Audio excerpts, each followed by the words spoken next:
আরবি ভাষায় প্রবাদ আছে, হিদুনুল উম্মাহাত মাদ্রাসাতুন বানা। মায়ের কোল সন্তানের পাঠশালা, সন্তানের বিদ্যালয়। মায়ের কোলে বাচ্চা দিন শিখে, মায়ের কোলে বাচ্চা আল্লাহ চিনে, মায়ের কোলে বাচ্চা আখিরাত চিনে। আজকে এই বাঁধন ছাড়া হয়ে যাওয়ার কারণে 16 বছরের মুসলমানের ছেলে একটা সূরা শুদ্ধ বলতে পারে, আহারে ব্যর্থ। এত সুন্দর মুসলমানের বাচ্চা 14 বছর, 16 বছর, 18 বছর আল্লাহর কোরআনের একটা সূরা শুদ্ধ করে পড়তে, এর চাইতে বড় ব্যর্থতা আমাদের, লজ্জা, লাঞ্ছনা আর কি হতে পারে বলেন? এর চাইতে বড় আফসোস, পরাজয় আর কি হয়? এই জন্য ধীরে ধীরে আমি তো প্রায় বলি বাপ, ইনসাফের দৃষ্টিতে যদি কেউ ব্যাখ্যা করে তাহলে হালাত, ফিলিস্তিন সারা জীবন নির্যাতিত হবে, রোহিঙ্গা সারা জীবন নির্যাতিত হবে, আর আমরা সারা জীবন এই আরামে থাকি, এটার কি নিশ্চয়তা? হ্যাঁ, আমরা সবাই জুনায়েদ বাগদাদি নাকি? আমরা বিড়িত সব রাবেয়া বসরি না? তো ফিলিস্তিন আজীবন নির্যাতিত হবে। মুসলমান, আপনি আজীবন সুখেই থাকবেন, কার থেকে পাইলেন এই নিশ্চয়তা বলেন? এখনকার ছেলেরা যেই হারে বেনামাজি, এরা যেই হারে মোবাইল টিপতেছে, এরা নিজেদের মুসিবত নিজেরা টাইনে আনতেছে না? নিজেদের বিপদ নিজেরা। বেটা তোমাদের তোমরে বলি, বেটা তোমাকে বাপ দাদার চোখের পানি, আগের মুরব্বীদের কান্নার বরকতে আজকে হয়তো তোমরা এই পর্যন্ত ভালো আছো, কিন্তু তোমাকে এই অব্যাহত তোমরা যদি এই অবস্থায় এক ওয়াক্ত নামাজ পড়তে মন না চায়, সারাদিন মোবাইলে নারী ছবি, নাচ, গান আর আড্ডা দিতে মন চায়, তো তোমাদের পরবর্তী 50 বছর পরের জেনারেশন, তাদেরকে তোমরাই হবা দাদা, তোমরাই হবা বাবা, তো তারা কি পাবে? থাকো বলেন, নামনে একটা হিসাব মিলা। বাংলাদেশের স্বাধীনতার বয়স কি 200 বছর, 100 বছর? তো 50-এর থেকে একটু বেশি। তাহলে একটা দেশ স্বাধীন রাষ্ট্রে মাত্র অর্ধ শতাব্দী, 50 বছর যাইতে না যাইতেই যদি প্রজন্মের এই নতুন জেনারেশনের এত অধপতন, তা আগামী 50 বছর পরে, হ্যাঁ, আগামী 30 বছর পরে কোথায় দাঁড়াবে? এরা এই যারা এক ওয়াক্ত নামাজ পড়ে না, এরা এদের ছেলে মেয়ে কেমনে পড়বে? যারা সারাক্ষণ মোবাইলে নারীর নাচ, গান, ছবি দেখে, তার সন্তান বাঁচাবে কিভাবে? কথা বলেন। আজ হোক কাল হোক এই ছেলেরাই তো বিয়ে করবে ইনশাআল্লাহ, আল্লাহ বাহার দিলে এদের সন্তান হবে আল্লাহ চাইলে। তো তখন কি হবে? জীবন মানে শুধু ফুর্তি? জীবন মানে, জিন্দেগি মানে কি শুধু ফুর্তির নাম? জীবন মানে শুধু নাচানাচি? জীবন মানে শুধু কক্সবাজার? আল্লাহ আমাদেরকে বুঝতাম। সবাই একসাথে বুঝবে না, আমরা জানি, এরপর আমরা বলি। অর্থ হইল এই হাজারো ছেলের ভিতরে, হাজারো বাবার ভিতরে 1-2জনও তো বুঝে, ভাবে উনার আশায় বউ। 1 লাখ মানুষের মধ্যে একজন শুনবে, একজন একটু হলেও ভাববে যে হায় আমি কি করছি, একজনের আশায় অপেক্ষায়, ওর জন্য অপেক্ষা করি, ওর কথা ভাবো যে সে বদলাম, তার জীবন শিব। আলহামদুলিল্লাহ আমরা হতাশ না। প্রতিদিন আলহামদুলিল্লাহ দেখি বিভিন্ন জায়গায় ঘুরলে ফিরলে 1-2জন করে 2-5জন ছেলে ফেলে ধীরে ধীরে আল্লাহর দিকে ফিরতেছে, আল্লাহর দিকে ফিরতেছে, নামাজ রোজায় তৃপ্তি পাচ্ছে। অসংখ্য ছেলে, আমি বর্তমান সময় আমার এটা অভিজ্ঞতা, আলহামদুলিল্লাহ, গুনাহ করতে করতে, অস্থিরতা করতে করতে আর তৃপ্তি পাচ্ছে না, মজা পায় না। আর কতক্ষণ মোবাইল টিপবার, কত বেডিছে সাইতে সাইতে যদি সে শরীরটা শেষ করে লায়, এরপরেও তো সে বুঝে একটা পর্যায়ে আমি তো আসলে পাবো না, এগুলো আসতে সে হতাশ হয়ে আর কি, আর ভাল লাগে গুনাহ করতে করতে আর ভাল লাগে। কিন্তু এক মোমেন্ট সুবহানাল্লাহ, ইবাদত করতে করতে কখনোই বিরক্ত হয় না যে আর কত ইবাদত করতাম। সে বোঝে আরেকটু করি, আরেকটু কষ্ট করুন, আরেকটি নামাজ পড়ুন, আরো একবার জিকির করুন, বিনিময়ে আখেরাতে জান্নাত মিলেছে। এই জন্য নাফরমান তৃপ্ত হয় না, ইমানদার তৃপ্ত হয়ে যায়। লোনা পানি তৃষ্ণা নিবারণ করে না, পবিত্র পানি তৃষ্ণা মিটায় দেয়। এজন্য হালাল স্ত্রী মোমেনের চাহিদা পূরণ করে, কিন্তু হারাম নারী, বিন নারী একটিও দেখলেও ওই জানোয়ার, ওই অসভ্যের তৃপ্তি, হারামে তৃপ্তি আসে না। হারাম এই যে মহিলারা বেপর্দা, ওদের জীবনে কোনো স্বস্তি নাই। আপনি দেখছেন কোনোভাবে নেই, কারণ বেডির যেহেতু এক পুরুষ দেখাইয়া এক স্বামী দেখবে, এটার উপরে যেহেতু তার তৃপ্তি নাই, তাহলে এ বডির চেষ্টাই হইল যত বেশি সম্ভব বাহিরের বেডই আমার সাজগোজ, আমার শরীর দেহ দেখুক, ততই তার কাছে ভালো লাগে। তাহলে এটার তো কোনো শেষ নাই, কুল কিনারা নাই যে এই আজকে যে আমি সাজলাম বুঝলাম 100 বেডই দেখলে সারবো, আমার ভাল লাগতো না, এই তৃপ্তি আসবে কি? এই জন্য বেহায়া নারীর কোনো তৃপ্তি নেই, এই জন্য নাফরমান ছেলের কোনো তৃপ্তি নাই। সারা রাতও যে উলঙ্গ ছবি দেখে তার কোনো তৃপ্তি নেই, সে আরো দেখতে থাকে, আরো দেখতে থাকে। কিন্তু এক পবিত্র স্বামী মনে করে আমার একজন স্ত্রী আছে, বিবি, সেই আমার যথেষ্ট,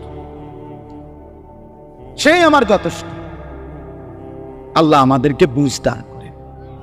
চলেন আবারও বললাম, তাইলে আমরা 3টা কথা বললাম। 1 নাম্বার কোরবানি সর্বযুগে, 2 নাম্বার হজ সর্বযুগের, 3 নাম্বার ইবাদত সর্বযুগ। তাহলে এবার আসেন একটু কথা। কোরবানি আল্লাহ তাআলা আদম আলাইহিস সালাম থেকে নিয়ে এই পর্যন্ত এবং এখন থেকে নিয়ে কিয়ামত পর্যন্তের জন্য আল্লাহ তাআলা কোরবানি চালু করেছেন। হযরত আদম আলাইহিস সালামের 2 ছেলে হাবিল এবং কাবিল, এই 2 ছেলে বিবাহ নিয়ে ঝগড়া লাগছিল নিজেদের মধ্যে। এই ঝগড়ার সমাধানের জন্য আল্লাহ তাআলা তাদেরকে প্রথম কোরবানি করতে বলছে। সেই থেকে কোরবানি শুরু, আজও চলছে, কিয়ামত পর্যন্ত চলবে। সুবহান। সর্বযুগে, কথা খেয়াল করে, আমি কমাইয়া কইতেছি, সর্বযুগে 1 নাম্বার মনে রাখতে হবে, কোরবানি সর্বযুগেই কবুল হবে তা নিজের মধ্যে তাকওয়া থাকবে। যা ইন্নামা ইয়াতাকাব্বালুল্লাহু মিনাল মুত্তাকিন, কোরআনে আছে হাবিল কাবিল 2 ভাই কোরবানি দেওয়ার পরে কাবিলের কোরবানি কবুল হয় নাই, কিন্তু হাবিলের কোরবানি কি হয়েছে? কবুল হয়েছে। তখন কাবিল বলছে লা আকতুলান্নাকা, আমি তোরে মাইরা ফেলব, আমি তোকে মেরেই ফেলব।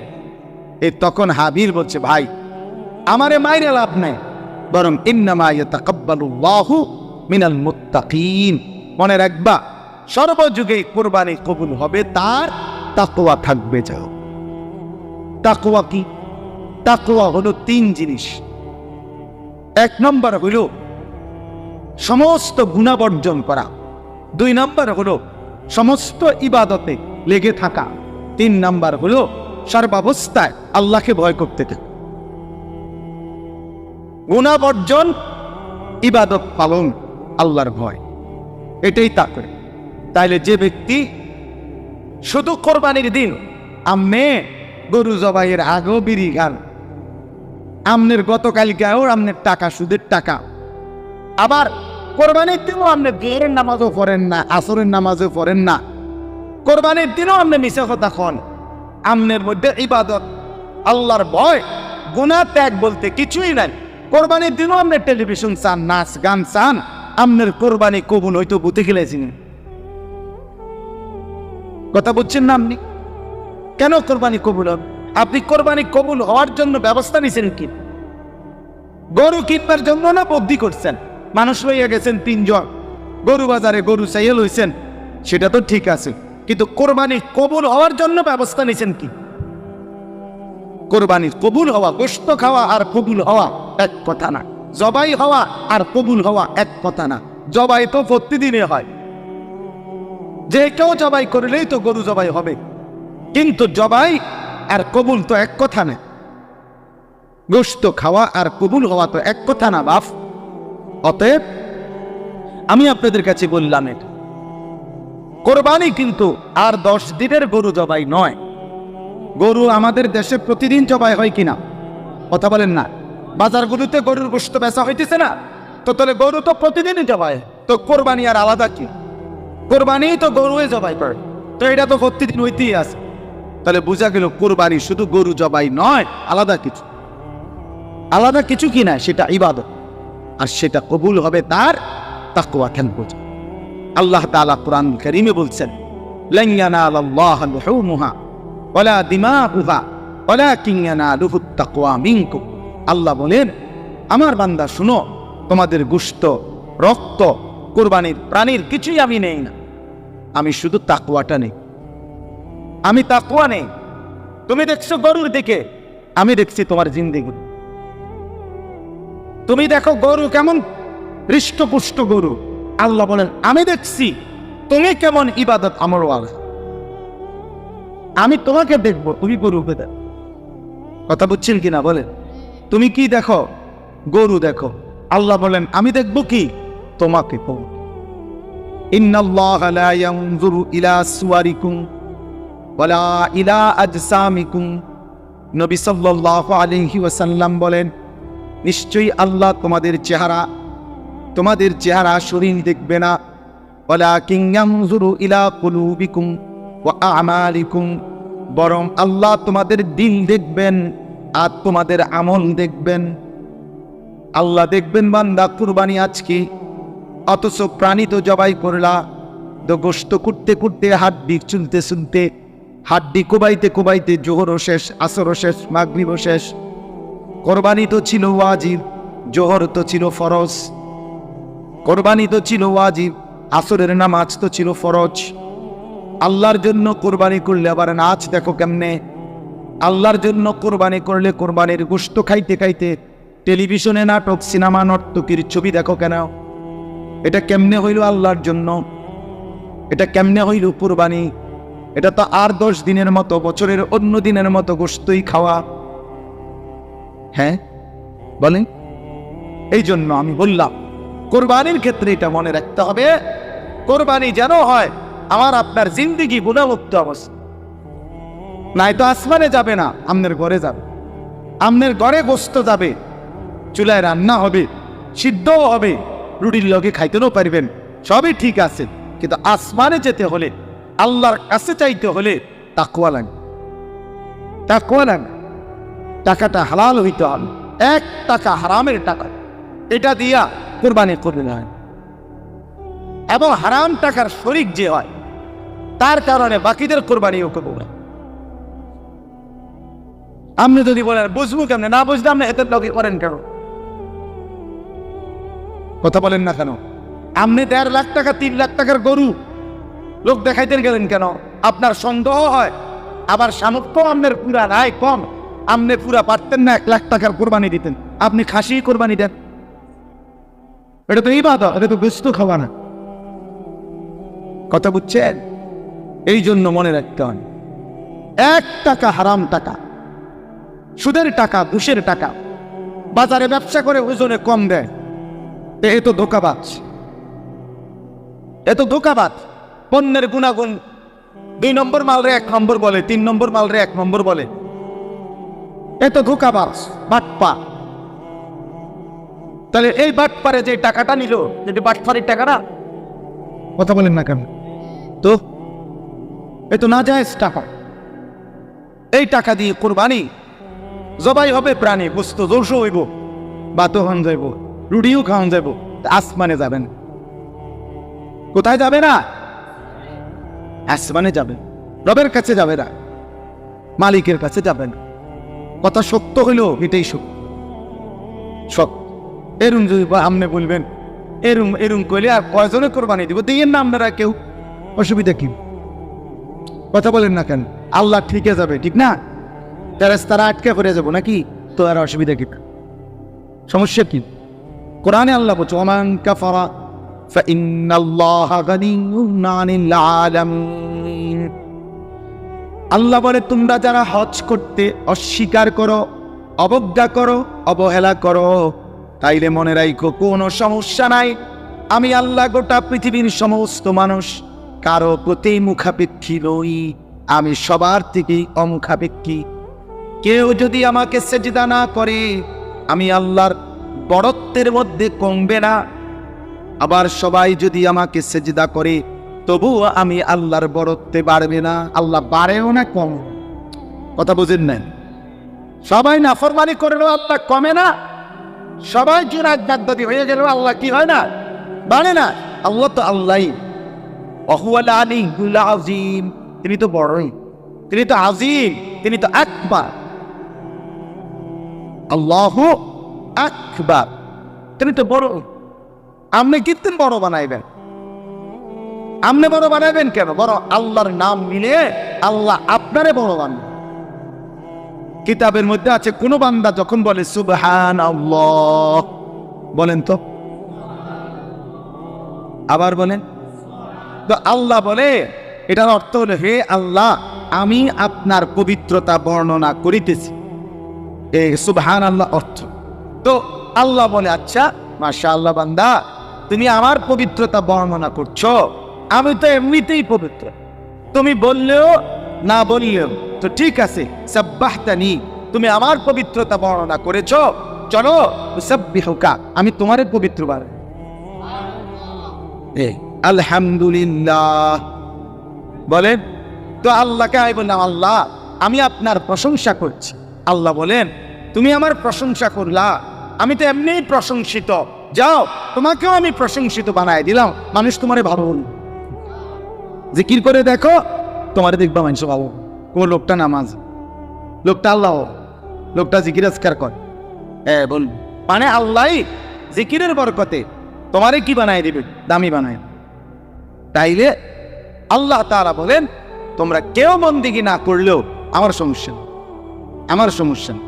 তাহলে আমার এই কথাটা আপনারা মনে রাখবেন, কোরবানি যেন হয় শতভাগ হালাল টাকা থেকে, বলেন ইনশাআল্লাহ।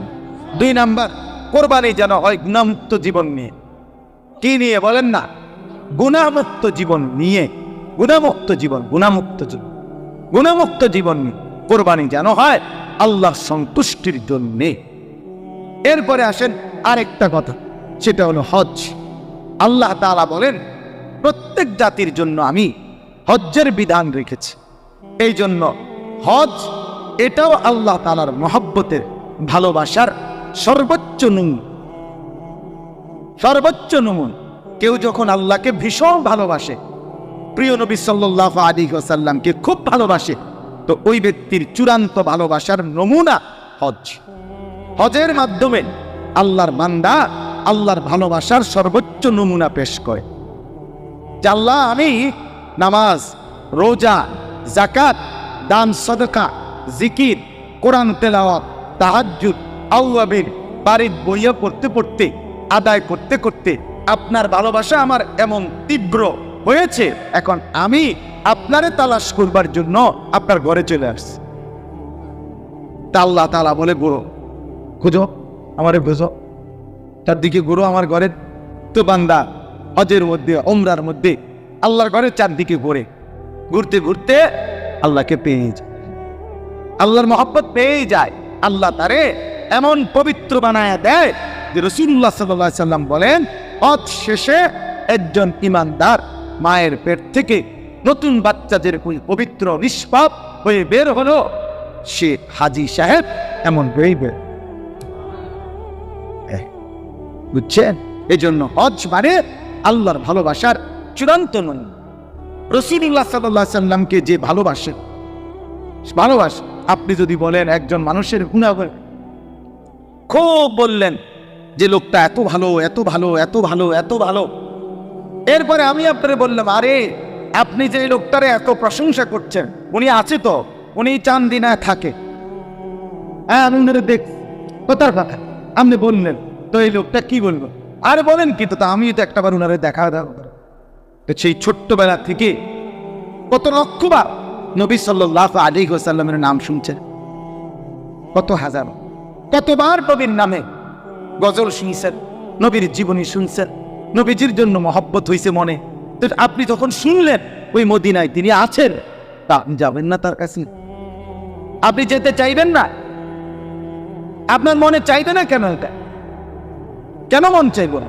আহা মুসলমান, 3 ছেলে এবার বিদেশ ফলাইছেন, 3 লাখ টাকা খরচ করছে, এবার 4টা মাইয়া বিয়া দিছে, গড়ে 20 লাখ টাকা খরচ করছে, এবার বাইক বিল্ডিং করছে, 40 লাখ টাকা খরচ হয়েছে, এবার জমি কিনছে পর্যন্ত 30 শতক, এখানেও জমির মধ্যে 50 লাখ টাকা কিনছে, এবার সব টাকার ব্যবস্থা হয়েছে জীবনে, কিন্তু 5টা লাখ টাকা আল্লাহর ঘরে যাওয়ার জন্য ওনার কপালে জুটে না। মুসলমান এত বড় স্বার্থপর, এত বড় নিমক খারাপ। আল্লাহর ঘরে যাওয়ার কথা বললে, হজের কথা বললি, 9 পারে যামু, যাইলাম হইলে যাইতো তো মনে কয় কিচ্ছু তো নাই, ফুলা বিদেশ পাঠাইছি, তারা যদি তাগো যদি কোথায় লোয়ায়, আল্লাহ লোয়ায়, তারা যদি ফাড়ায়, ওটা কুঁতায়, এই সমস্ত বেড়াইম্মা কথা, কুমাইন্না কথা দিয়ে নিয়ে আমি আল্লাহ বলি। আপনার হাতে কি গত 30 বছরে লাখ লাখ টাকার ব্যবস্থা হয় নাই? কথা বলেন না কেন? আল্লাহর ঘরে যাওয়ার জন্য হলো না কেন? কেন হইল না? এই জন্য বাপ, এই আমার 3 কথা শেষ, এতটুকুই আজকে কথা। 1 নাম্বার কথা হলো, প্রত্যেক জাতির জন্য আল্লাহ তাআলা কোরবানির বিধান রাখছেন, অতএব কোরবানির হুকুম আমাদের সামনে, আমাদের কোরবানি যেন হালাল সম্পদ থেকে হয়, আমাদের কোরবানি যেন গুণামুক্ত জীবন নিয়ে হয়। 2 নাম্বার কথা হলো, প্রত্যেক জাতির জন্য আল্লাহ তাআলা হজ্জের বিধান রেখেছেন। হজ এক মুমিনের স্বপ্ন, সাধনা। ওই ছেলে, এনে বসে মোবাইল টিপো কেন? বেটা ফালতু কোথাকার বেটা, তোমার আসতে বললো কেন বেটা? তামাশা 1 সেকেন্ডের জন্য ছেড়ে দেওয়া যায় না, 10টা মিনিট আলগা হন যায় না? বইসেই শুরু করছে সদরবাবু, গাফিল কোথাকার। আর এক জিন্দেগি বানায় আনছে যে যেখানে আমি কি হুজুর, কি আলেম, কি আল্লাহর কথা, কিছুর কোনো পাত্তা আমার যেটা মনে। আরে বেটা, এটা কোনো জীবন না রে ভাইয়া। আমি হয়তো ধাক্কা দিই আর কি, একটু দমক শক্ত, আমি একটু কঠিন বলি আর কি, কিন্তু এটা কি জীবন মানুষের? একইভাবে আত্মভোলা হয় কেন? এভাবে হয়, এভাবে আল্লাহকে ভুলে গেল কেন? হায় মুসলমান, একটা মোবাইলই জীবনের শেষ কথা হয়ে, একটা মোটরসাইকেল জীবনের শেষ সাধন। কোনোভাবে একটা মোটরসাইকেল কিনতে পারছে, খালাস জীবনের বেঁচে থাকার সার্থকতা, সফল জীবন, সফল জিন্দেগি। মোবাইল, একটা মোবাইল, একটা মোটরসাইকেল, একটা মেয়ে, 3 জিনিস আছে কোন যুবকের, খালাস সে 7 দেশের 7 মহাদেশের বাদশা। তার রং সাইকেল হে পারে না ঠেঙ্গালগিরিয়ান। একটা বড় মোবাইল আছে, একটা মোটরসাইকেল আছে, একটা মেয়ের সাথে কি আছে সম্পর্ক, তার জীবন সুখে ভরা। ও মনে করতেছে রঙের ঘুড়ি উড়াইতে আছে। এই যে গুড্ডি ছাইরে দিছে, এবার শুধু শুতে সারে আর কোঁড়ে না, আর নাটাই কি করে না, রঙের গুড্ডি ছেড়ে। হ্যাঁ,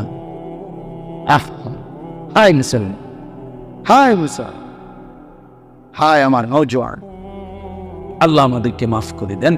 চলেন বাপ, এতটুকুই বললাম। তাহলে 2 নাম্বার বললাম হজের কথা, মুমিনের স্বপ্ন, সাধনা। যেই কোনো ইমানদার মুসলমানের দিলে আল্লাহর ঘর দেখার স্বপ্ন নাই, সাধনা নাই, চেষ্টা নাই, এটার জন্য কোশিশ করে না, এটা প্রকৃত আল্লাহকে ভালোবাসাওয়ালা বান্দা হইতে পারে। আমরা পড়ছি কিতাবে, আল্লাহর বহু বান্দা পূর্বের জামানায় কামতেন, আল্লাহ হাজী সাহেবের গুড়ের ফোটলার মধ্যে কইরা পিঁপড়ামের ঘরে যায়, আমি কি যাব না? আল্লাহ তারে বলেছে। আমি এবারও দেখছি, এইবারও দেখছি যে পঙ্গু, ওই যে বেয়ারিং ওয়ালা, আগে যে কাঠ লাগাইতে বেয়ারিং লাগাইয়া বাচ্চারা টানতো, খেলতো, গাড়ি বানাইতো, যদি বুঝিনি কথাটা, এরকম ছোট ছোট বেয়ারিং এর ফাঁকিয়া এটি দিয়ে টানে। এই বেয়ারিং লাগানো কাঠের একটা চাক্কাওয়ালা গাড়ির মধ্যে বইসা মানে মাটির মধ্যে ভর দিয়া দিয়া আল্লাহর বান্দা কসম আমি দেখছি এইবার রমজানেও তাওয়াফ করতেছে। সে কেমনে গেল? সে কেমনে গেল? আল্লাহর ঘর ঘুরতেছে। অন্ধ লোক আমি দেখছি আল্লাহর ঘর তাওয়াফ, একজন দুইজন না, 5-7 জন লোক, একটা পাও পুরা নাই এমন মানুষকেও দেখছি। আল্লাহ আমাদেরকে মাফ করে দেন। আল্লাহর ঘরের স্বপ্ন এটা বড় স্বপ্ন।